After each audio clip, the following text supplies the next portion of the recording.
আর ডিম মাখানো খাওয়ার পরে আমার ফেভারিট বাতাবি লেবু মাখাচ্ছিলাম, এইটাও অনেক বেশি মজা হয়েছিল, মানে অনেক মজা করে খেয়েছি। আর বাতাবি লেবু মাখানো খাওয়ার পরে আমরা সোফায় কভার পরাচ্ছিলাম, কারণ যেহেতু আমাদের বাসায় কেউ থাকে না, আমার আব্বু আম্মু যেহেতু ঢাকায় থাকে, এই জন্য বাসাটা একদম খালি পড়ে থাকে আর এই জিনিসগুলো নষ্ট হয়ে যাচ্ছিল দিনের পর দিন পড়ে থেকে। তাই সোফাগুলো যেন ভালো থাকে, এই জন্য আমি সোফার কভার অর্ডার করেছিলাম। এখন সেই কভারগুলোই পরিয়ে দিচ্ছিলাম। এই কভারগুলো এত বেশি সুন্দর ছিল, মানে পরানোর পরে সোফার একদম লুকটাই চেঞ্জ হয়ে যাচ্ছিল।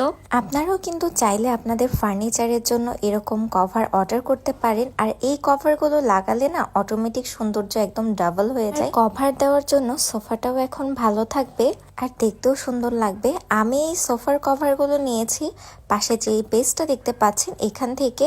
আপনারা যদি অথেন্টিক ফার্নিচার কভার নিতে চান এই পেজ থেকে নিতে পারেন। আমি ডেসক্রিপশনে পেজটা মেনশন করে দেব।